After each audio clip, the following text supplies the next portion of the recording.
Hello and welcome to my latest video.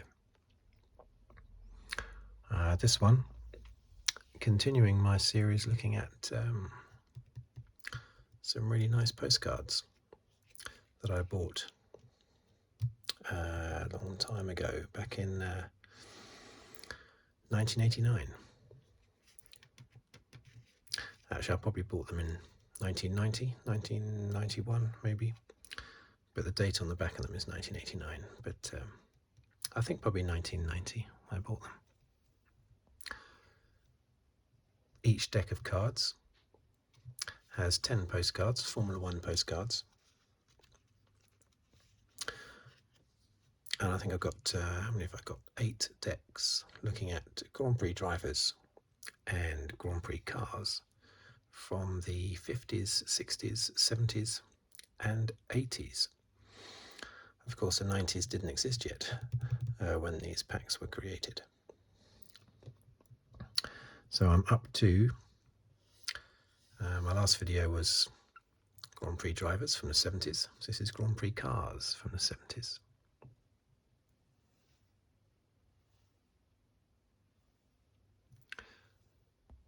And what I'm going to do is just briefly look through them.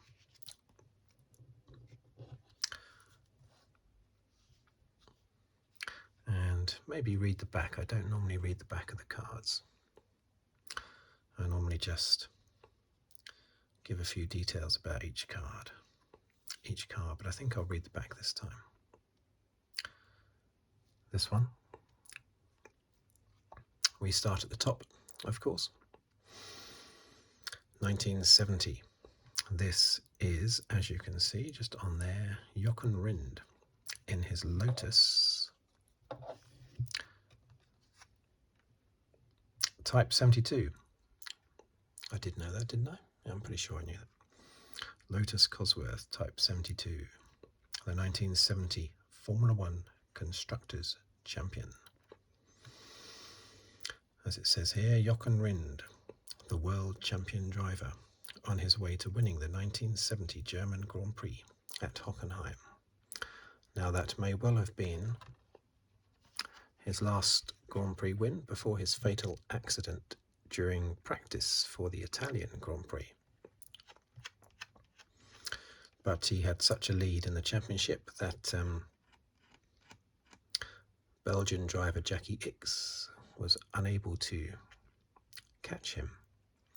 So he became world champion posthumously, the only, unsurprisingly, really the only posthumous world champion.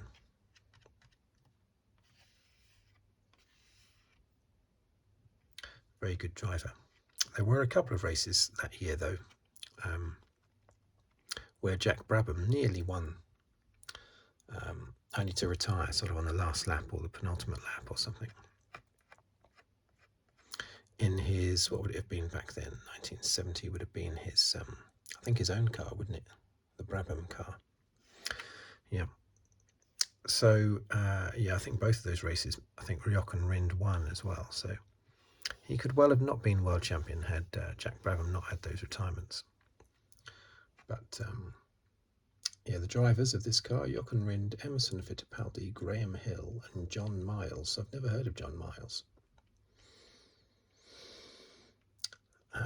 Well, the singer, the musician I have, but not the Grand Prix driver. I don't think I've heard of John Miles, have I? I'm not sure. But this car won 6 races out of 13 in that year's championship.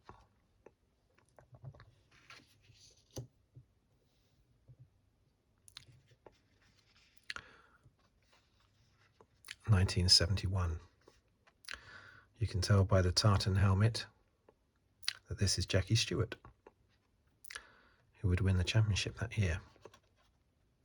In the Tyrrell Cosworth 003, 1971 Formula One Constructors Champion. Each one of these cards basically shows the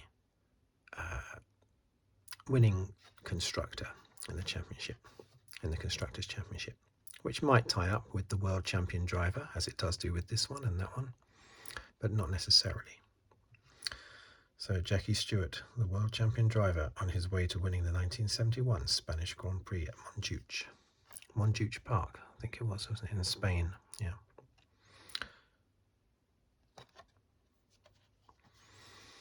Look at those old-fashioned springs there. Look at these the struts on the side mirrors, and the massive rear wheels compared to. I mean, these may well be the same size as rear wheels today, because 2022 rear wheels are quite big, aren't they? So they may well be same size, I'm not sure. But look at the front wheels, it's more a case of how small they are. The size difference between the two, which you had back in the 70s, it's amazing. This car was driven by Jackie Stewart and Francois Sever. Won 7 races of the 11 that year.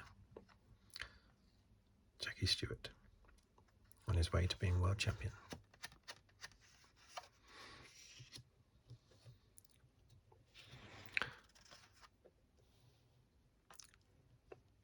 So, Lotuses.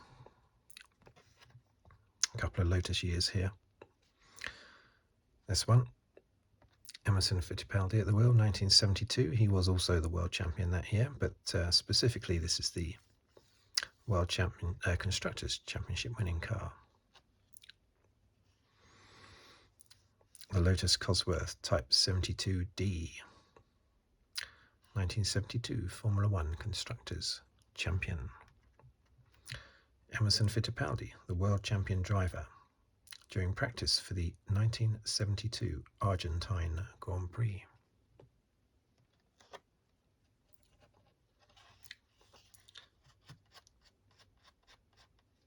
And this car won 5 races out of the 12 that year.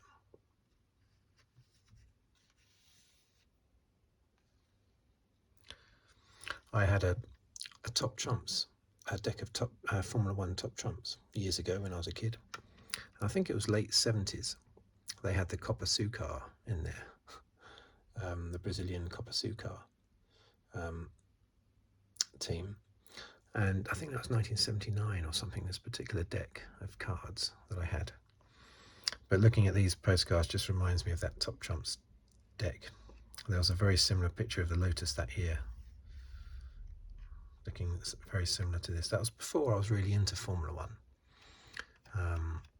Well, 1979 I wasn't into Formula One, so I must have had that top trumps deck a few years later, 3 or 4 years later.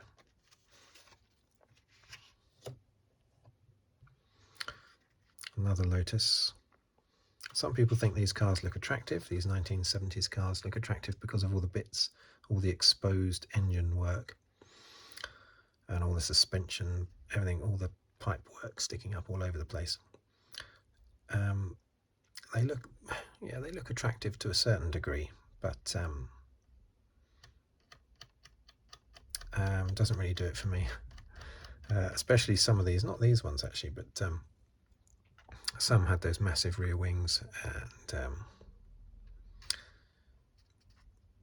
and yeah, I don't like the tiddly front wheels. But it's great that every era has cars that look totally different to other eras. I wouldn't want them always to look the same, even if that was my particular favourite. Like for instance, 89, 90, 91. That's my favourite era for cars looking good. But I wouldn't want them to have looked like that since 1950, you know. Okay, so the Lotus Type 72E, 1973 Formula One Constructors Champion. Ronnie Peterson on his way to 2nd place in the 1973 British Grand Prix at Silverstone. Okay, so here we have an example of a driver who obviously did not win the championship that year. 1973, wasn't it? Yeah. And of course, it wasn't even a Lotus that won the Drivers' Championship that year. It was Jackie Stewart in, I assume in his Tyrrell. It would have been a Tyrrell, wouldn't it, in 1973, the 3rd of his championships. Anyway, 1973 Lotus, driven by Emerson Fittipaldi and Ronnie Peterson, winner of 7 races that year, out of 15 Grand Prix.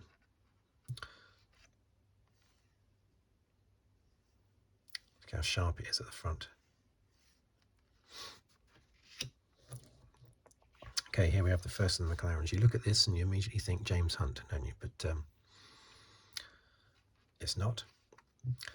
One of the early Marlboro sponsored McLarens. This one is Emerson Fittipaldi with his red and black helmet. Let's just turn that over. McLaren Cosworth M23, 1974 Formula One Constructors Champion. Emerson Fittipaldi, the world champion driver, on his way to winning the 1974 Belgian Grand Prix at Nivelles.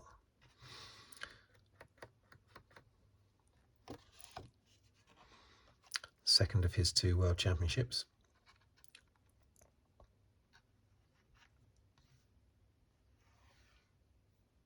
It's big giant air intakes. Winner of 4 races this was, so not many. Drivers Fittipaldi, Denny Hulme, still going, Mike Hellwood, David Hobbs and Jochen Mass. Jochen Mass, who would be James Hunt's teammate, wouldn't he, 2 years later in 1976. James Hunt's McLaren is not in this pack of cards because the McLaren didn't win the Constructors' Championship that year.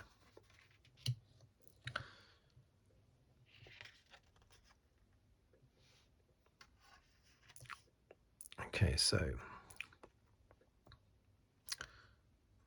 look at that. That's bonkers, isn't it? That's what when I think of Niki Lauda and those Ferrari days, I always think of the ridiculously high, giant air intakes that they had.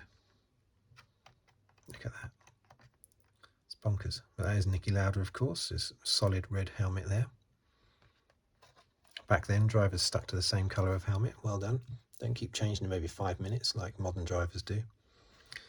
Ferrari Tipo 312B3. All Ferrari Formula One cars seem to have that Tipo in front of it. I'll have to look up, see what that means. But yeah, going back to the 50s as well, they were all Tipo. 1975 Formula One Constructors Champion. Niki Lauda, the world champion driver, on his way to winning the 1975 French Grand Prix at Le Castellet Paul Ricard circuit.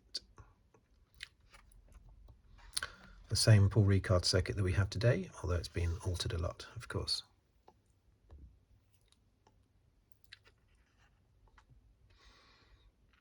But you can see the change in cars in just a few years. You can't see all the messy springs and the pipe work going over where the engines are not all exposed. So it's changed greatly just since the early 70s, but we do still have the massive contrast in the size of wheels.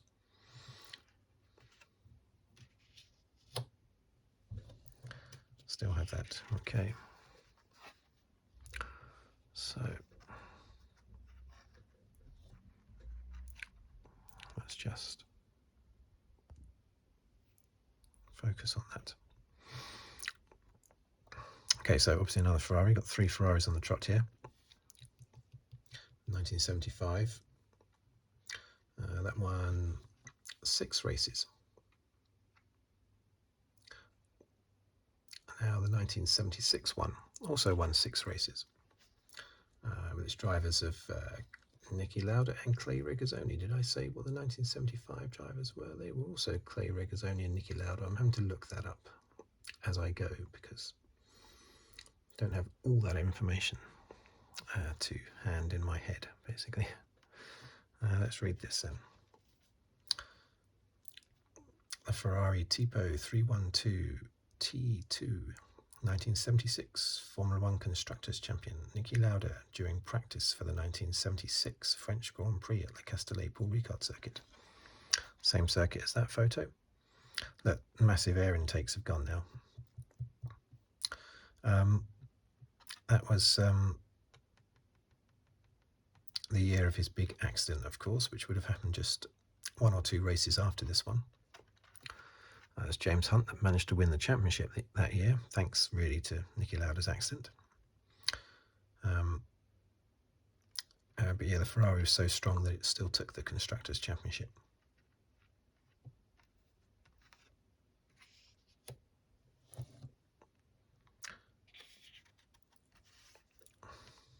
It's Niki Lauda again, isn't it? Yeah, Niki Lauda. Ferrari Tipo 312T2 again. 1977 Formula One Constructors' Champion.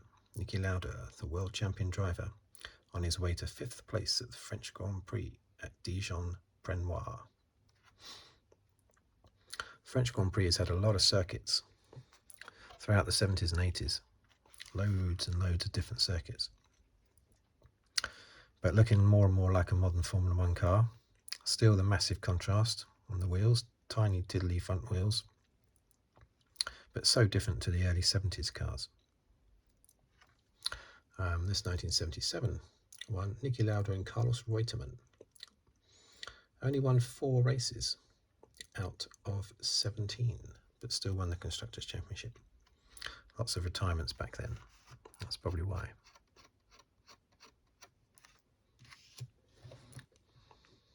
Look, the Lotus 79. That's a good little image there, isn't it? These 3 cards, that's a beautiful one. That's coming next.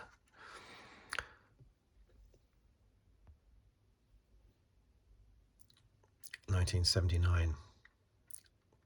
That's obviously Michael Andretti and Ronnie Peterson.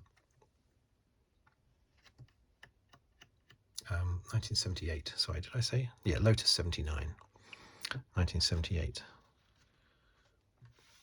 Yeah, Lotus Cosworth Type 79. 1978 Formula One Constructors' Champion.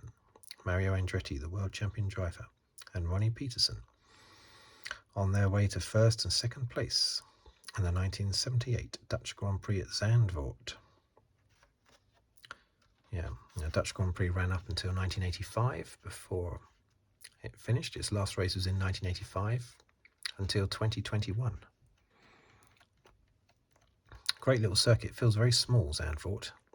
I'm surprised they can do Formula One on it on these days. I mean, the whole reason why it closed for Formula One, I think, was because it was considered too small, and the facilities were not great back then. Of course, it's a lot different now. They've revamped the circuit. Used to get so much sand blowing on the circuit in Zandvoort back in the 80s. Yeah, so did I read that out? I did, yeah. There's poor old Ronnie Peterson there, who would be killed later on in the year. Michael Andretti won the championship quite easily that year, and winner of 8 races and 12 pole positions. Yeah, so a very dominant car. Not as dominant as we've seen more recently, of course, but that cars can be, but still, for that era, very dominant. Did I say Michael Andretti? I should have said, no, I don't think. Did I say Mario? It is Mario Andretti. Just want to make sure I didn't say Michael Andretti by mistake, his son. And then we've got the last card. What a beauty. What a nice card. What a nice car, basically. Look at that. The contrast between 1970 and 1979 and the car design. That's a beautiful car, isn't it? The front wing is still incredibly ugly, but the rest of the car looks nice. Really nice. That's obviously Jody Scheckter. Ferrari Tipo 312T4, 1979 Formula One Constructors' Champion. Jody Scheckter, the world champion driver, on his way to winning the Belgian Grand Prix at Zolder. Yeah, and it won 6 races that year. It's 2 drivers, of course, Jody Scheckter and Gilles Villeneuve. Won 6 of the 15 races. But what an absolute lovely. I'd love to have that on my wall, blown up on my wall. I do actually have a painting of Gilles Villeneuve in, I think, the 1979 Ferrari on my wall, doing a slide around a bend. But this is a fantastic photo. I'd rather have photos really than paintings on the wall. That is a fantastic image, perfectly framed. Okay, so there you have it. Just a little run through. Now, these cars, eventually I'll probably do separate videos on all of these cars. There are so many cars, drivers, circuits, seasons that I need to do videos on. I'll get there eventually, even if it takes me 100 years. But yeah, that was just a brief look at those cars, basically, because I have this wonderful deck of cards. Yeah, very good. Okay, thank you for watching. Thank you for listening. And if you'd like to subscribe, please do so. Or comment, like the videos, all that sort of thing. And I will see you on the next video. Thank you very much. Goodbye.